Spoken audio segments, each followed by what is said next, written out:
Hello and welcome to the forecast for September 8th until the 14th. We are still in the eclipse window, so energies are very intense, very strong, very volatile, and this week it's got a lot of different energies happening. So we might feel really clear and in flow and excited one day and then feeling really heavy the next day. So it's a little bit of a roller coaster, but we're going to get through this and preparing us for the massive solar eclipse that is just around the corner next week on September 21st. So I'm going to go ahead and share my screen. And if you can be so kind to please like, subscribe, and also hit that bell so you're notified every time a new video is available for you. Really helps me and support the channel and get this information out there. All right. Now, we are going to start off with Monday on the 8th, and we are in Virgo season, as you can tell. We also have Mercury in Virgo. So Virgo is a earthy energy, and this is a time where we are wanting to get our things in order, get our life in order, our schedules in order, making sure the house, the office, like our environments are in tip-top shape, okay? It is not liking messiness, chaos, or clutter at all. So if you're finding yourself cleansing things, whether it's cleansing your body or your home or your workspace or your mind, like there's just a lot of cleansing, purging, detoxing that happens under a Virgo season. And this sun in Virgo, I mean, we're right in the middle of it right now. So we're thick in the middle of intense Virgo energy.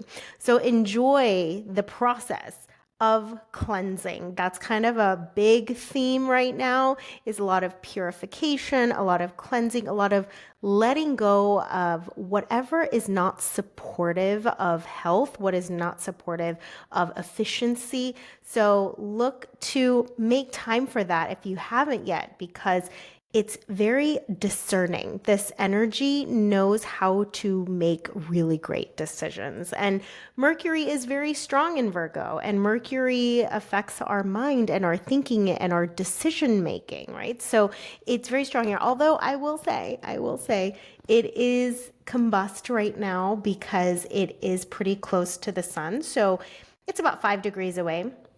And when we have combustion, meaning the sun's rays are very strong and it's overpowering, it's overshadowing Mercury, sometimes Mercury's functions get a little bit weakened. So that mental clarity and decisiveness and all of that, and analytical skills and precision. However, this week, towards the end of the week, stay around towards the end of the week, because we're going to have a Cazimi. And Mercury Cazimi in Virgo is the absolute best location to have a Cazimi. And that is like superpowers of the mind. So definitely stay tuned towards a little bit later as we discuss that. Now, other cool things, Sun is sextile Jupiter, and Jupiter is in Cancer. This is a very, very exalted position for Jupiter. So Jupiter, that brings luck, abundance, opportunities, is strong. It's very strong and healthy and fertile and rich. And so it is having a nice conversation with the sun and Mercury to a certain extent. So it's bringing a lot of luck, and it's bringing a lot of open doors and possibilities and hopefulness and optimism, which is nice to have. Very nice to have. Now, I will say though, we have sun conjunct the north node, meaning the sun is the south node. The sun is very close to the south node. It's only 2 degrees away on this day. But as we move towards the week, you'll notice like by Wednesday, they're going to be exact. So it's going to really peak on Wednesday, but it is still very strong even on Monday and Tuesday. I mean, anything within, in my opinion, a 5 to 6 degree apart in terms of degrees, that's very tight and the influence is quite strong. But obviously the exact degree, that is at its peak. So here with the south node being in Virgo and next to the sun, what is happening is the sun represents our identity, sometimes, what we value and our purpose. And the south node is about a lessening. It's also a purging, it's a surrender, it's a letting go, it's a releasing, and it's an eliminating. So then we have Virgo and the South Node giving both of those energies to the sun right now. So this is kind of like shedding old identities, shedding an old focus, an old purpose. And, it served its purpose. It had a season, it had a cycle, but there's some part of us that is ready to die and to let go and to leave our lives to make room and space for something new. So if you're finding yourself more towards this, what did I need to just surrender and release out of my life? That's normal. You're right on time. You're on track with what's going on in the cosmos. Okay. Now, we do want to come back to this Saturn and Pisces. I mentioned this last week, but this is a big deal that Saturn, it entered Aries this year, and it is gone retrograde, and it has dipped back into the previous sign of Pisces, and it will be here all the way until February 13th of 2026, and it's going to go back on, what is that? February 14th, Valentine's Day. So on Valentine's Day, we get the gift of Saturn and Aries. Look, if Saturn and Aries has been a little rough for you, and because Saturn is in its fall in Aries, you might get a little breather until February as it comes back into Pisces. And when we have Saturn and Pisces, Pisces is a much more internal placement here, and it's more about our emotional well-being. It's about our spiritual well-being. And I even noticed this for myself. Saturn brings routine and structure and discipline and commitment, whereas Pisces is a little bit more fluid. It's more about surrender. So they do have a little bit of opposing archetypes here, but Pisces is our spirituality. And one of the beautiful things I do like about Saturn and Pisces is that it helps us to ground in some rituals and regular practices around our spirituality and around our emotional well-being, or around our creativity, because Pisces is about our imagination as well. So it's almost bringing things that are typically more ethereal in nature, that are more mystical in nature, but bringing practicality to it, bringing groundedness around it, bringing structure and routine to it. I noticed today I had a whole hour session of journaling because of this, and it's amazing. It's amazing. A whole hour, actually, as I'm recording this, because this is recorded a week prior. Saturn just went into Pisces today. And this is September 1st at the time of my recording. And immediately I was like, I need to cleanse this table. And I had a beautiful floral arrangement. I had two beeswax candles, and I lit them on fire, of course. And then I had my journal. I had this beautiful binaural beats music going on in the background. And I just wrote in silence for an entire hour, and it was glorious. It was so satisfying and enriching. So that's just an example of a Saturn and Pisces combination.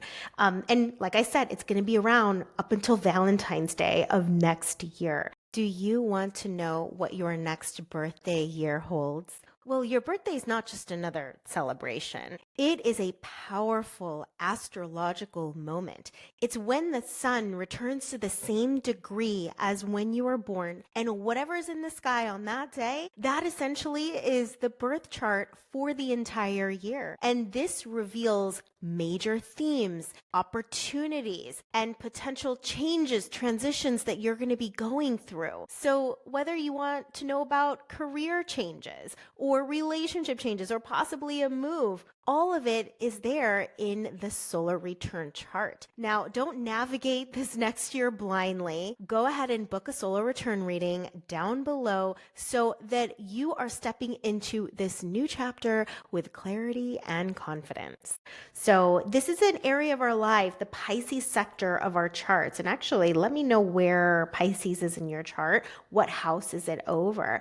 And that is going to be a section that you're going to do some reviewing, so I guess I need to bring in this journaling practice more regularly into my life because I kind of stopped doing it in that way, in that whole like candle and saging and all of that. So I put a lot of intention towards it and room and space for it. So what part of your life are you going to be going back and revisiting and providing more structure around?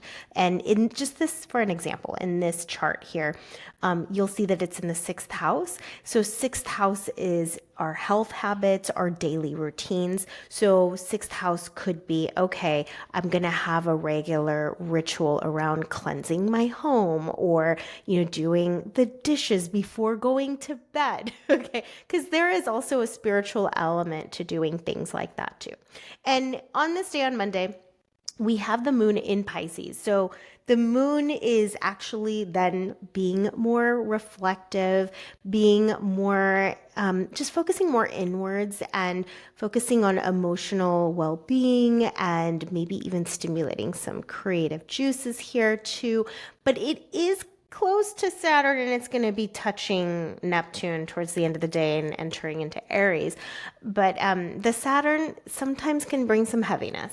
Okay, it can feel a bit weighty and feeling a little bit melancholy from it. So if that happens at the beginning of the day, just know that by the afternoon, this moon is going to enter into Aries, and it's going to really brighten up and lighten up, and you'll feel a bit more energized. So just have some tea. If you feel that heaviness, just have some tea just to like pick you up and lift you up. Yes, coffee, I can't drink coffee, but if you drink coffee, that might help a bit. But another thing, when moon also hits Neptune on its way up towards the afternoon, Neptune can bring some confusion too. It can bring lack of clarity and cloudiness. And so once this moon passes Neptune, you'll just feel a lot better. So a little bit of confusion and heaviness is expected in the earlier part of Monday. Okay, so let's continue on to Tuesday. Like I said, see Tuesday. By Tuesday, moon is fully into Aries, and we're in the fire sign. It's far enough away from Neptune and Saturn, and it's going to feel excited and inspired and motivated and driven. Like it wants to act, it wants to do. So you're going to have definitely a bit more energy. And if you're needing to break through something because you've been hesitant to act, then this moon in Aries will be really helpful towards you. Okay. And then we have moon that is also square Jupiter. And this can amplify those feelings for sure of action and boldness and courage as well. And Jupiter just tends to expand whatever it touches. Just be cautious of being incredibly impulsive and reckless. That square can be a little difficult conversation. So you don't want to overextend yourself or even over idealize a situation or circumstance, because that can lead to disappointment. Sometimes we overcommit as well when we have a square to Jupiter. So another thing to be cautious of. Okay. Mars is also square Jupiter. So actually we have, Yep, Mars is also square Jupiter. So we want to also be careful there too in terms of our actions, being a bit more thoughtful and careful. Mercury's still in combustion. So just take a breather and take some time. If you're going to make a bold move, check in with yourself, check in with your intuition, make sure it's correct, because we don't want you to commit to something or overshoot on something because of these squares that are happening to Jupiter. Okay, now let's go to Wednesday. Wednesday, we have Moon in opposition to Mars, and thankfully, Mars does rule Aries and Moon is still in Aries. So, in that sense, there is a bit of support here towards the Moon. And this will really drive you even more so to act, to move. If you feel restless, go ahead and exercise, like expel that energy. I mean, I really like to be quite active when Moon is in Aries. I feel the vigor more. I feel the need to just run or expend energy because there's just so much there. There's so much present there. If you've been feeling exhausted, pay attention and see if this increases your energy and your vitality as well. So it is nice, though, that Mars does support Aries in this. And again, it can cause us to be impulsive and reckless. It can cause us to be spontaneous as well. We just want to make sure that we are thinking through. That's all. Because another thing too, you might have a bit of irritability and frustration or anger, or just a nice little explosion of anger, or passive aggressive too. But there could be an intensity in those feelings of irritation and upset and frustration with an opposition like this. Mars is in sextile with Venus, so I do like that. That does bring some harmony in our relationships. So I think that could be a nice little saving grace here so we don't end up in some major conflicts or arguments or disagreements. Okay, now Thursday. Moon goes into Taurus. This is a great place. I feel like after all of this intensity with Moon having been in Aries and all that fiery energy, now we get to go in this grounded, beautiful, soft, sweet, gentle, earthy Taurus here. So this is going to be a slowing down. This is going to be about being more present, being more in the body, connecting to the body, and if anything, Moon in Taurus is very grounded, very practical, very realistic, and knows how to just enjoy, knows how to enjoy the pleasures of life. And not only that, it has a very nice trine that's going to be there for most of the day towards Mercury as well as the Sun. And that is going to create a lot of harmony just between your emotions, excuse me, between your emotions and your thoughts. And also just very ease in communicating what you're feeling, what you're intuiting, what you're experiencing.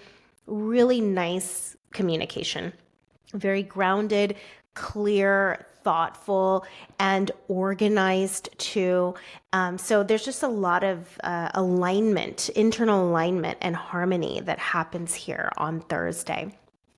Okay, and then on Friday, we have Moon that is like even stronger in terms of this trine to the Sun. So yeah, more emotional ease, more inner alignment, feeling really confident. And then not only that, we have this lovely mini grand trine between Jupiter and the Sun and Mercury and Moon. So this is going to bring even more optimism, positivity, hopefulness, and feeling really good about yourself and about your future and your visions and your dreams. Oh, love it. That's very sweet. Okay, we also have other things going on.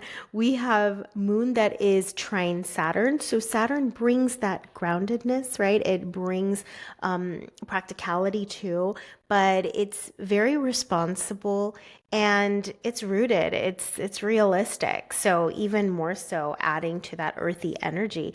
And then Moon is another feature. Let me see what else is going on here. Okay, Moon has a square to Venus. So there is that contention that we got to deal with. Venus is other people. It's the relationships in our lives. And Moon in Taurus is quite the I want what I want to, and I have things I want to enjoy. It's very stubborn. It's a very stubborn sign, and it loves its creature comfort. So there could be a little bit of a tension between, what the people in our lives want and what you want. That's something we see with squares with Moon and Venus. And Uranus is pretty close to the moon. So it's going to, throughout the day, get closer and closer, and we'll see a conjunction here. And the thing with Uranus, though, is that it can bring sudden, unexpected events or awakenings, even like you realized something very powerful. You had a sudden revelation. So this can spur really strong, like intuitive hits that come through. It can also be destabilizing. Sometimes something happens and you emotionally feel really jarred, and it's destabilizing, and it just kind of knocks you off balance, so that it can express in either of these ways. And just note that, remember, every time, in my opinion, as moon touches these outer planets of Uranus, Pluto, and Neptune, we're plugging into that whole mini grand trine. And this is where we can get some very powerful insights as to the changes that are happening around the world collectively, because these are outer planets that rule essentially our collective experience. That's why they're outer planets. They have these generational impacts here. They stay in signs for 7, 14, 20 years.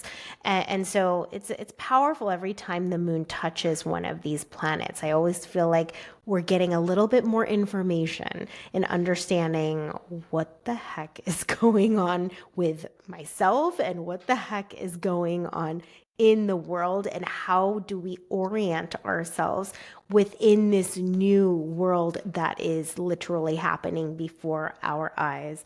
So, and the moon represents the physical body, and Uranus is a very strong, intense energy, and we can experience more nervousness, restlessness.